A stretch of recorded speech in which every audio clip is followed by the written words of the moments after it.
આણંદ નગરપાલિકાના સભાગૃહમાં આજે બપોરે મળેલી સામાન્ય સભામાં વિપક્ષે હોબાળો મચાવતા સભા તોફાની બની હતી। આણંદ નગરપાલિકાની સામાન્ય સભા આજે બપોરે પાલિકા પ્રમુખ જિગ્નેશ પટેલના અધ્યક્ષસ્થાને યોજાતા જેમાં વિપક્ષે સભાના પ્રારંભ સાથે હોબાળો મચાવતા સભા તોફાની બની હતી। સત્તાધારી જૂથે એજન્ડાના 164 કામો માત્ર 3 મિનિટમાં પૂર્ણ કરી દેતા વિપક્ષે ભારે હોબાળો કરી એજન્ડાના લીરેલીરા કરી પ્રમુખ અને ચીફ ઓફિસર પર ઉડાડતા સભા તોફાની બની ગઈ હતી। વિપક્ષે મહાનગરપાલિકા માટે કરવામાં આવેલી ભરતીમાં સગાવાદ અને ભ્રષ્ટાચારના આક્ષેપો કર્યા હતા। તેમજ આચારસંહિતા દરમિયાન પણ બિલોની ચૂકવણી કરવામાં આવી હોવાના આક્ષેપો કરી એજન્ડાની હોળી કરી હતી। હું આણંદ નગરપાલિકા વિરોધ પક્ષના નેતા તરીકે કાર્યરત છું। કઈ બાબતને લઈને હોબાળો કરવામાં આવ્યો? આજે આણંદ 1/8/2024 આણંદ નગરપાલિકાની સામાન્ય સભા યોજાઈ।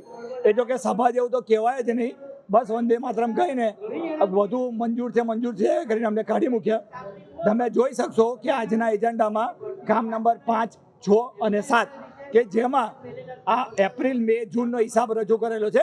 એપ્રિલ, મે, જૂન લોકસભાનું ઇલેક્શન હતું, આચારસંહિતા લાગુ પડેલી હતી, છતાં પણ 7 કરોડનો હિસાબ આપેલો છે કે 7 કરોડનો વપરાશ કર્યો। તો અમારો એ જ મુદ્દો છે કે આ 7 કરોડ તમે વાપર્યા ક્યાં? આચારસંહિતા હોવા છતાં તમે આ 7 કરોડનો વપરાશ ક્યાં કર્યો? એ અમારો ખાસ મુદ્દો છે। બીજું, અમે એ લોકો જે 3 ને 4 વર્ગના કર્મચારીઓ છે એ લોકોને મકાન આપે તથા પ્લોટ આપે અને એ લોકોને કાયમી કરે એની સાથે જ છે, પણ સાથે અમે એનો વિરોધ કરીએ છીએ કે જેમના વહાલા લોકોને અમે અંદર લીધા છે એ લોકોનો અમારો સખત વિરોધ છે કે જે લોકો પોતાને કાબિલ છે કે જે લોકો સિનિયર છે એ લોકોને લે, એનાથી અમે ખુશ છે, એનાથી અમને વાંધો નથી। બીજું કે તમે કામ નંબર જોશો 164 કે જેની અંદર તમારા વાઉચર પર ફક્ત વાઉચર પર કરોડોનો હિસાબ છે। તો શું આ નગરપાલિકાને ખબર નથી પડતી કે વાઉચરો પર 5,000થી વધારે થાય નહીં? આ નગરપાલિકાએ કરોડોનો હિસાબ વાઉચર પર આપ્યો છે। બીજું કે આ લોકો એવું કહે છે કે મહાનગરપાલિકાનો અમે એપ્રોચ કરી રહ્યા છે, તો અમે એનાથી ખુશ છે કે ભાઈ મહાનગરપાલિકા બને તો બહુ સારું છે, પણ મહાનગરપાલિકાની સાથે એની જે પ્રાથમિક જરૂરિયાતો છે કે જેમ કે બધી જગ્યાએ હેલ્થ સેન્ટર હોવો જોઈએ, વેન્ડિંગ ઝોન હોવો જોઈએ કે ટીપીડીપીની પૂરતી વ્યવસ્થા હોવી જોઈએ। આ બધું જ અમારી માંગણી છે કે આ બધું થઈ જાય પછી તમે ખુશીથી મહાનગરપાલિકા જાહેર કરો એમ।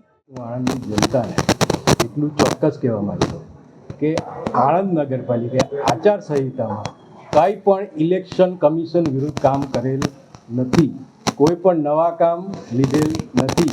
જે કોઈ આચારસંહિતા લાગુ પડી તે પહેલાં જે કામો અપાયેલા હતા એના ફક્ત ને ફક્ત બિલો મંજૂર કરવાની સત્તા ઇલેક્શન કમિશને અને સરકારશ્રીએ નગરપાલિકાને આપેલી છે। એ ફક્ત ને ફક્ત બિલો જ ચૂકવણી કરવામાં આવેલ છે। સાહેબ, આજે જોબમાં જે ભરતીઓ તમે કરી તેમાં મેં હમણાં પણ આપણા સાથી મિત્રોને કહ્યું કે તેમાં કર્મચારીઓને સમાવેશમાં ફક્ત ને ફક્ત અનુભવ અને લાયકાત પ્રમાણે એમનો સમાવેશ કરવામાં આવશે। સાહેબ, ઘણા વોર્ડમાં તમે પક્ષપાત કોઈ પણ મારો સર્વાંગી વિકાસ છે, કોઈ પણ વોર્ડને આવો કંઈ પણ કરેલું નથી। તમે કોઈ પણ વોર્ડમાં તમે જોઈ શકો છો કામ અત્યારે પણ દરેક વોર્ડમાં કામ ચાલુ છે। સાહેબ, આણંદ નગરપાલિકા વિસ્તારમાં માત્ર 3 ઇંચ વરસાદમાં જળબંબાકારની સ્થિતિ થઈ ગઈ છે। ક્યાં હતી? મારે દર કોઈ પણ જગ્યાએ જળબંબાકારની સ્થિતિ સર્જાઈ નથી। જ્યાં કંઈ ત્યાં થોડા ઘણા પાણી ભરાયા છે તે 1 કલાકની અંદર તેને નિકાલ કરેલો છે। રસ્તે રજડતા પશુઓનો જે ત્રાસ છે તેની માટે આ વખતના જનરલ બોર્ડના એજન્ડામાં કામ લીધેલ છે અને તેની એજન્સી પણ અમે ટૂંક સમયમાં નિમી લઈશું।